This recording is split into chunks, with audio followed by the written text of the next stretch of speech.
What's up guys, Lewis Woodhouse here from Indie Credible, and we're running through this week's top indie game news.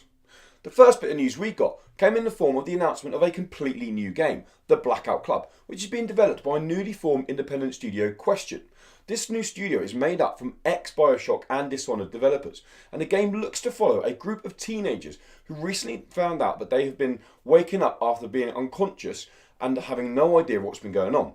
The game looks to delve into a dark underworld that's apparently inspired by pretty weird music and even weirder people. It's fair to say we're definitely excited about checking out the Blackout Club. We're going to expect to be playing the game at the same time as you around Q1 2019. Another bit of news we got this week was that indie game Furi is getting a limited edition art book. Now if you haven't played Furi, it is a boss rush game that sees you making your way down an 8 or 9, I can't remember, tiered prison, facing different bosses along the way, each offering a different mechanic. What we really like about the limited edition art book is that Furi carries a Japanese inspired kind of manga art style, and we personally would love to see what early concept work looked like and how it evolved throughout the development process. To get more information on the book, you can hit the link below. It's going to cost you around $30 or €30. What that is in pounds is we have absolutely no idea, but it's definitely worth checking out if you're into that kind of thing. We also got a release date announcement this week in the form of Octahedron. Now if you don't know what Octahedron is a pretty out there, wacky, acid kind of trip platformer is the best way we can describe it. Imagine you're playing a neon inspired platformer through a kaleidoscope. No, seriously, the trailer should be playing now and you'll see exactly what we mean.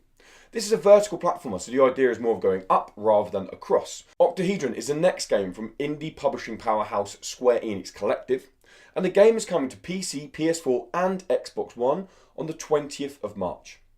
This week we also got a look at what to expect from gaming subscription service Utomik's March lineup. Now Utomik already has a pretty impressive indie game collection in their library, but they are adding to that with some brilliant titles in March. Titles like Furi, the game we just mentioned, Dreamful Chapters, The Longest Journey, Lethal League, and the brilliant The Sexy Brutale. The Sexy Brutale was Indie Credible's indie game of the year last year. This kind of murder mystery puzzle game has a real eccentric art style and a brilliant jazz-inspired soundtrack to go along with it.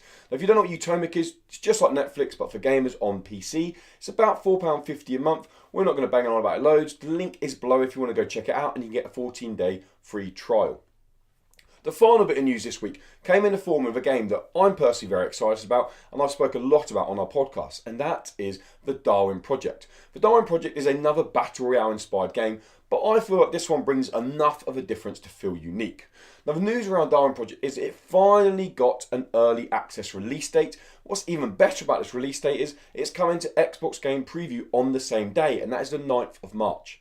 Where the Darwin Project really looks to mix things up in the Battle Royale genre falls into two different sections. Firstly, the game has more of a Hunger Games approach, whereas one person will act as the show director, and they have the ability to close off different sections of the map, or sending nukes, or even put a target on someone's head. They can either be your best friend or someone you just want to punch in the face.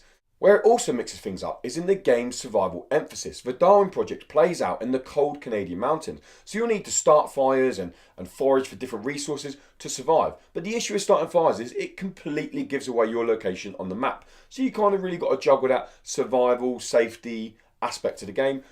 Personally, I really enjoy Darwin Project. I've had the pleasure of playing the game the last 4 months for its closed alphas and its closed betas and its open betas. I've really enjoyed my time with it. Personally, again, and this is just me speaking, it is my favourite Battle Royale adaptation game, but obviously I leave that for you to decide.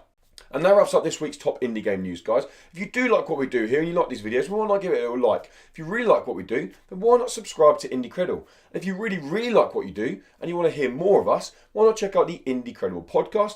And if you really like what we do, why not throw us $1 over on Patreon? Until next week, guys, thanks for watching. Goodbye.